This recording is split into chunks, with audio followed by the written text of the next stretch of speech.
Broadcasting from the business capital of the world, this is the Podcast Business News Network. Always love getting together with her because we get clarity, we get understanding of these things that we all deal with. One of those being stress and anxiety. And we talked about that last week. We're going to pick up from where we left off, even some clarifications, what could be the differences between them. She is an amazing psychotherapist, works with people of all ages, navigating this and so much more. And it's great to have her back here. Susie Engel is on the program. How are you today? I'm fine, Steve. How are you? Really good, really good. Yeah, good. So anxiety and stress, pick up point from where we left off. We were explaining the differences and how they are connected, but then maybe not so much, right? Yeah, I mean, I'm glad that we're picking up a bit of where we left off from last time, because as much as a stress response and anxiety, the way any person might describe their experience with anxiety might be similar, we said in some respects it is the same. In many respects, it is not exactly the same. So I wanted to follow up on that just to make sure people in our audience are beginning to think about themselves and the difference between describing their experiences as stress response rather than anxiety, because at some point, anxiety is a label and it's overused. And if we use labels, we're not really descriptive, we're not vivifying what is our experience about this, and we're not also, describing our individual experience. And part of the distinction is anxiety is often fueled by our history, by our thought process, by our rationale, or the lens that we view from which we view the world. Then stress response is like an autonomic, like a biological, neurological, physiological response. This is making it much more clearer now. Yeah. Wow. So anxiety is, I'm going to be careful the way I say this, but you're repeating patterns of how you reacted to things in the past. Whereby stress, it's more physiological. Yeah. And anxiety may provoke the stress response, which is a similarity we spoke about last podcast. And I don't know, how clear it is. And at the same time, if we think about it, I think you had brought up an experience. I mean, I just kind of was flipping through my file cabinet up there. Mm-hmm. And I think you had brought up an experience. I called it being mugged, but I don't remember what you said. Yes, totally gotcha. Right. And I don't know the context, but I know the one you're talking about. Yeah. I was on a subway heading into New York City. This was in my 20s, going to go see my friend, came from work, had a briefcase, was surrounded by a bunch of men. Yeah. And I wasn't officially mugged, but they were, hey, what's in the briefcase? What's going on? Blah, blah, blah, blah, blah, blah. It was a moment where elevated anxiety. Autonomic. Just the environment was not like, even all right, the anxiety. That is stress response. That's a stress response. Yep. Okay. That was one situation. There was another situation where I was mugged. And it was an all-out brawl. I was in my 20s. My other two friends were involved, injuries and everything. But I said after that event, anytime I'm in what could be a challenging situation, maybe threatening, whatever, even just walking down a city street, it's not like I'm a freak about it, but my radar's up, my antenna is up, and I'm aware of my surroundings because I'm not going to let that ever happen again. But I don't know if I don't know if that's anxiety. What would you call that? It is. So that's Oh, more of an anxiety response. fonts. Okay. And so because you were, just thinking about the timeline of these two experiences, it's not like you had chronic, you know, uh, Mm-mm. traumas or stress or anything Nope. in life. Nope. But if you think about these two experiences, they began to inform you. And I remember last time, and I'm just using you as a great example for the audience Sure. to start reflecting on how they view their experiences.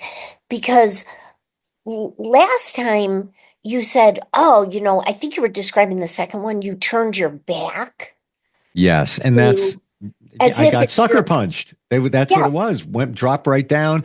Then it was, then it turned into a brouhaha, if you will.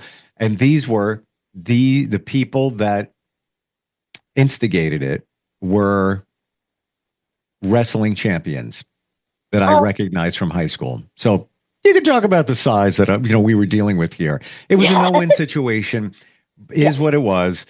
However, I said past that event that I won't let that happen again. And wherever I am, I'm not obsessed with anything, but it's just I should have been, as I am now, aware of surroundings. If it's somebody looks a little questionable, it's on. I see it. It's the side of my eye, just looking around, whatever. Um, you're just aware. That's all. So that brings us to the distinction of the first experience, which is autonomic stress response. For Just sure. like if we're startled, we we shrug and jump and Yep. we carry the stress in it. So many people feel tense in their shoulder areas and shoulder blades. Yep. That's just autonomic. It's just natural, it's physiological, it's bio, it's neuro, it's all these interdisciplinary findings that happen to us. The second one started in you and it could have exacerbated. So I'm not calling you unhealthy and I'm not diagnosing you. That is not my issue. And most things, like, the audience needs to know that when people come in for therapy, it is not gloom and doom pathology. Pathology like, what's wrong with you? You're sick. And if somebody has that approach, it's not a good feeling and it's not going to be productive and it'll probably turn people off from personal development. Mm-hmm. But if somebody comes in and says, this is what I'm experiencing, no expert therapist is going to say, well, that's strange and that's bizarre, and like make you shamed about it. But I will say that your experience and even the way you verbalize it instilled in you a a vigilance of, I am not going to let this happen before.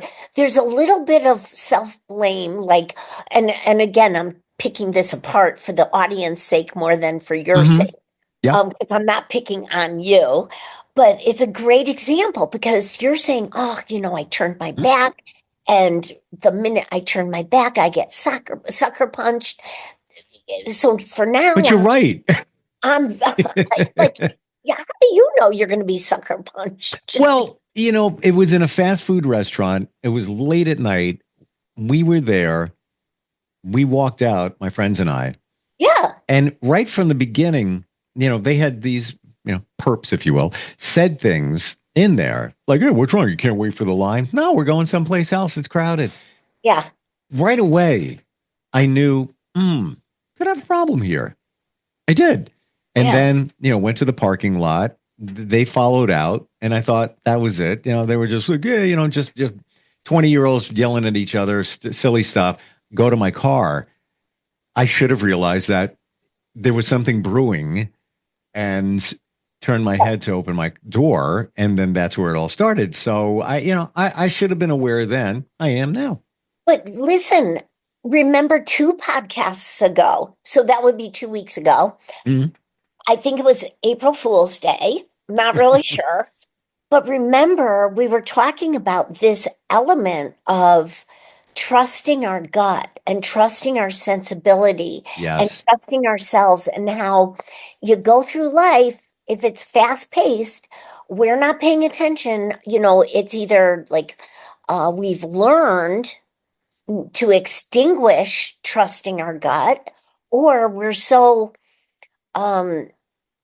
mindless in how we're going through things. Yep. We pay the price.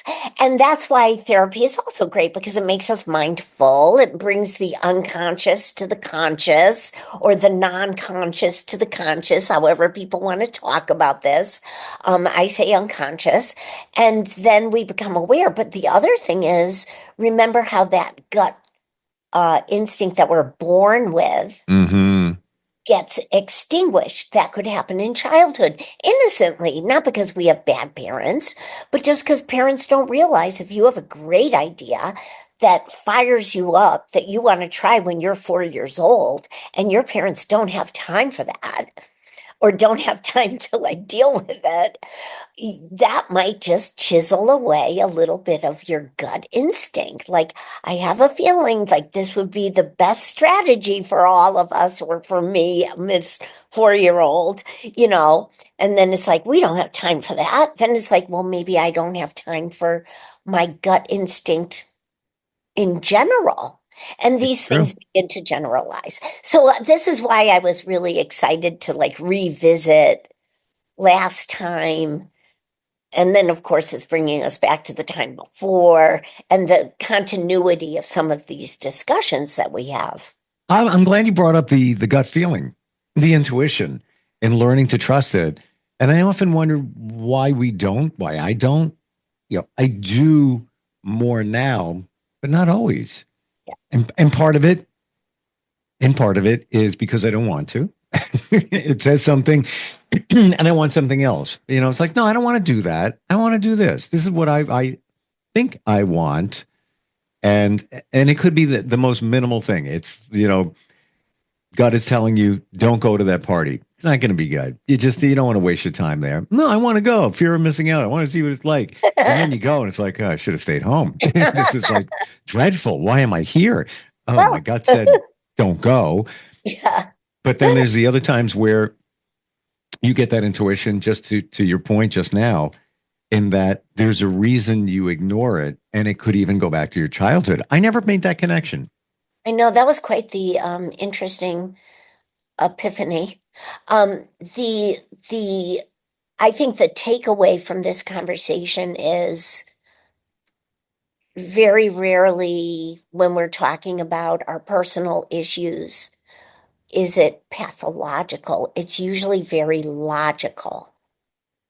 It's usually, even if somebody came into the office and said, I pulled my hair out of my head, or I'm alcoholic, or whatever this is, I would say, well, what's going on and what's happening? And the more the client describes it, it's like, more times than not, those are my words to my client. Like, I get it. Like, it's logical.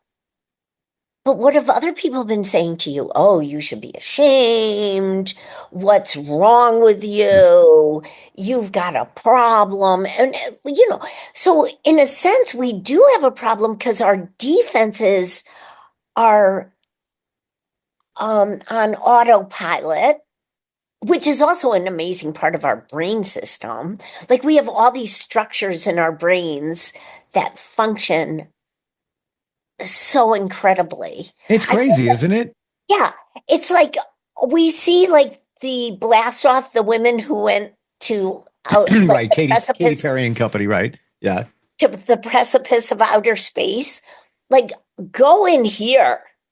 Like, we haven't even, we only know a little bit of our capacity, but our brain structures do phenomenal things to cope. And if that means a client has developed an addiction or a hypervigilance, like, what if you're I vigilant? don't think I'm hyper vigilant. I No. think I'm just No, I don't think- aware. Yeah, which is Aware. great. But I could be. But what you know if what? it It could go. Escalated. Exactly right. It could have escalated in me to the point where it's like, I'm never getting on a subway. I'm never going to New York City. I'm not going to do But this. that is a coping mechanism For for sure. many people, and it's maladaptive until they come to therapy and figure out how to get adaptive. And then they're developing a new structure in their brain, which is called a new neural network, not stemming from the childhood, but stemming from today onward, because we've become adaptive about it. So, yeah, no, I don't think you're hypervigilant. But No, I'd admit if I was, believe me. but this is what people do, and then it begins to get agoraphobic. And we were Yeah. talking a little bit about COVID last week. And, Mhm. a lot of people have become, I like staying in my cocoon. I understand that. I understand that. Well, that's also a What protection have you mode. lost? Exactly. And Mm. it's a coping mechanism, but I would say to the extreme of probably it's logical, but on the other hand, what can we do to be curious about it? So you talk about the cocoon situation. Energy. I'll share this. Over the weekend, did a lot of stuff. Did a lot of things, people, whatever. Yesterday, I found myself depleted, but it wasn't, I don't believe it was, I am tired from doing a lot over the weekend. I think I just gave energy to so many people in different ways and on and on that I never took a moment to just do nothing. Last night, after doing laundry and whatever, at like 8:30, I'm in bed, just like chilling there. TV's on. TV is down. I don't even put it on. And I'm just like, I need a moment. And I really think it's just like, just gave too much energy. I needed a moment. Beautiful. Yeah. But I love what you're expressing because people are not taught to give themselves restorative time, Yeah. replenishing time. It's always like, and maybe it's a capitalist society. I mean, I really don't know. Maybe it's our own family cultures, whatever is contributing to it. There's a lot of guilt about just It's true. restoring ourselves and taking a break. And when we reach a point in our development to say, no, this is self-care. This is good for me. Yep. This restores me. This fills me up again. And we get filled up in many ways, but this is one way. Then it's very beautiful, It was so beautiful out yesterday. It was crushing to me that I get home and I'm like, I'm so I got tired. nothing left. I want to go outside. I want to vacuum my car. I want to do this. I want to do that. I want to walk and blah, blah, blah. Like I can't. I'm like, I need to power it down. But sometimes you need to. Oh, Um, yeah. And it's a good thing. yeah, well, I That's mean, different. That's different than procrastination. That's different than cocooning. That's different than, cocooning the way I'm saying, like that leads to agoraphobia. That's different than, everything is a spectrum. That's why, like, your vigilance is not off the rails, right? You're just aware. haven't heard that in a while. Off the rails. I think of like Ozzy Osbourne, Crazy Train. I Um, really don't know. I remember saying dude to somebody like 20 years ago and they were hysterical, but now everybody uses it. right. I love what you said about the systems within us. There's so many different ones going on. Like it's a massive computer. We've got this system over here. We've got this one over here. This one's taking care of that. This one's taking care of that. This one's running a program in the background. It's like really amazing when you think about what we got going on in our minds. I know, it's so interesting. Right? One of my mentors says, I don't know if these are her exact words, but she says, it's our brain, it's our whole system doing phenomenal acrobatics. And I just like, oh, take that in. Take that in. And, Hmm. it is true. Our whole system and these structures in our brain, especially the defenses that we're talking about that kind of just function in exactly the same way when they sense exactly the same, even though nothing is exactly the same from our history to It's a today. really great point. but they're functioning as if it's the same as when I was 6 years old. Yeah. And that Yeah. first time I felt abandonment, you know, And how whatever it is. you're right. Your mind can interpret a situation in real time and tie it back to an older situation, but know what the situation is, whether it's um, worried that you're going to get jumped, whether it's abandonment, whether it's Yeah. this. It can go back and say, yeah, this one seems similar. So I'm going to connect the two of these together for good or for bad. Oh my gosh. And I was in session with a client some time ago, and I, I, he was describing his family members. One was like, whenever there's a problem, he thinks the teenager doesn't have a good diet. Whenever there's a problem with the middle child, it's like anxiousness, what's going on, that the kid isn't eating at school, all these situations. And then we're having session, and he's remembering some time in his experience that was overly stressful, like beyond, like triggered a stress response around the dinner table. And I'm not going to open my mouth, but I couldn't wait for this guy to make the connection.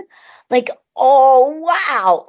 And so the connection didn't happen, but it happened like several sessions later in another way. But it was brewing, it was percolating. You were just waiting. And you knew it's tied to something from his past. And I'm going to just throw it out there. Probably something connected to eating or at the kitchen table when he was a kid. Yeah. It was right around the dinner table. He went right there, then didn't bring it back to today's time about his own family. But then, in time, the brain continued to process, and he came back with some of these connections. And it's really exciting. It's very stimulating. The work is never rote. You just brought back something in my mind. It's interesting how you might have a memory from your childhood that's not the best one, not horrific or anything, but just like, remember the time my parents fought, or this, or that, or this, and how that could be tied into something that challenges you now, but you might not make the connection. Like we talk about the reverse. This is what's challenging me now. Let me think back to the time that it could be connected to. I'm going the other way.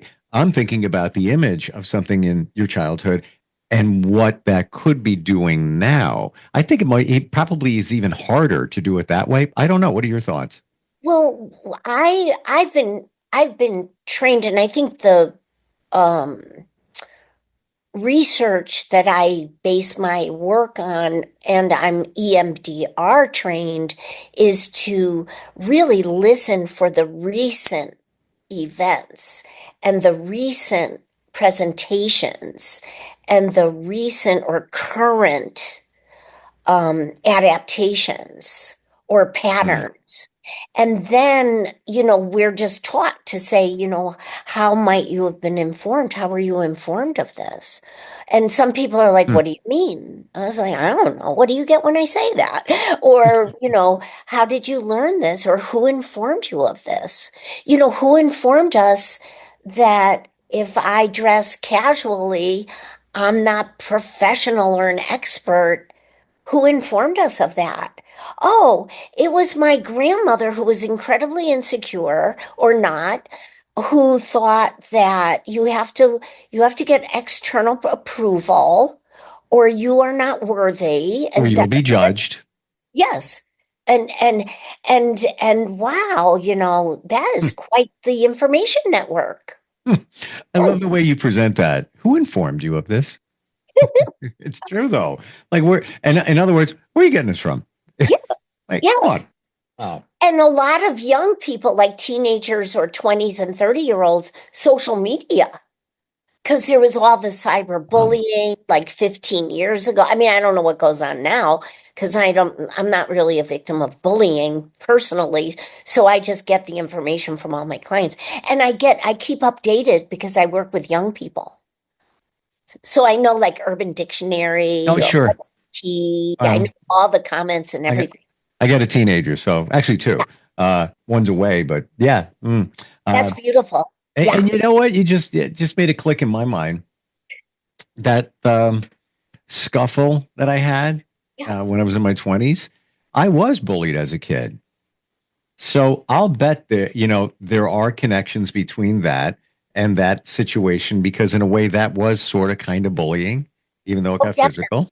Yeah, right? They were trash talking. They were saying like, "What's wrong with you? Right. You can't wait." Yeah. And you even answered. Right. And we did. Yeah, the line's really long. We're going to go someplace else. Side note, after it was over, it wound up in court, by the way. Phew, I pressed charges and whatever. I just wanted to get my money back, for my busted nose and my deductible in my car. Yeah. It didn't turn out exactly the way we wanted to, but it's funny when you sit with yourself and you think of your timeline and what happened in your life along the way, and then maybe make that connection to the way you process now, the way you think, the way you act now. It's kind of profound. Beautiful, beautiful. And when I take notes, I literally make a timeline. Funny you should mention it. When you take notes with a client? Mm-hmm. The first few, like, I don't know whether it's 3 sessions, 6 sessions, 12 sessions when I'm gathering information, because it's important for the client to get context of that person's own history as well. So a lot of times we'll be talking about the current situations, and then I'll say, "Oh, what does this remind you?" Or how were you informed of this? And then they'll like leapfrog back.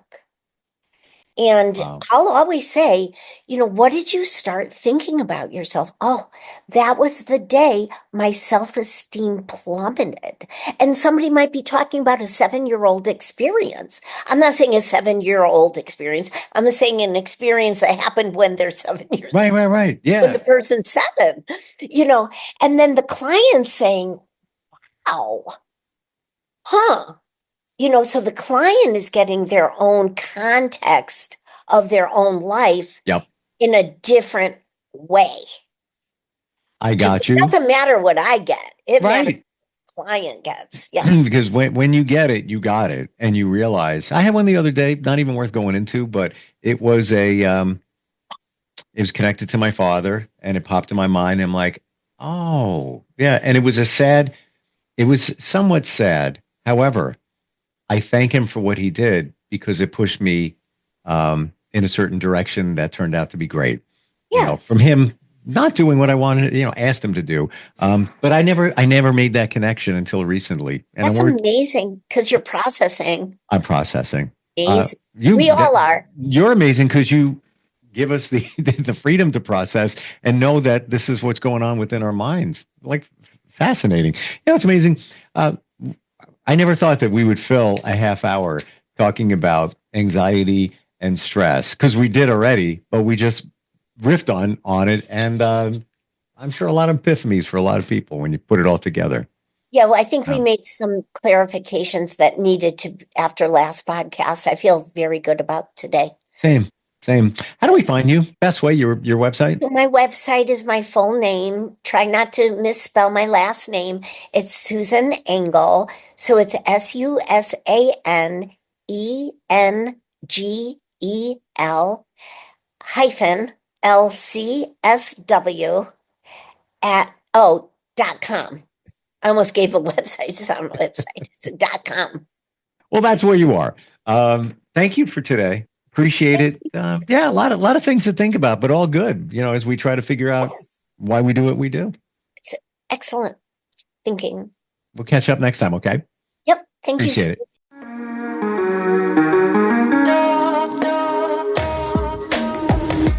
Broadcasting from the business capital of the world, this is the Podcast Business News Network.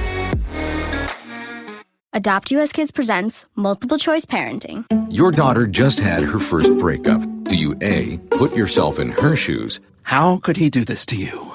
And for Sheila, she has split ends. B, console her? Oh, sweetie, this is going to happen a lot. 4, maybe 5 more times before you get married. C, take charge? Got to get this all straightened out. Give a little talking to, man to man, mano a mano. Hey, Steve! Is now a good time? No? Okay, no problem. Bye. Or D, help her find a new boyfriend? I know a great place to meet boys. The internet. Nice, single boys. Never mind. How about some ice cream? As a parent, there are no perfect answers. But you don't have to be perfect to be a perfect parent. Thousands of teens in foster care will love you just the same. For more information on how you can adopt, visit adoptuskids.org. A public service announcement from the U.S. Department of Health and Human Services, Adopt U.S. Kids, and the Ad Council.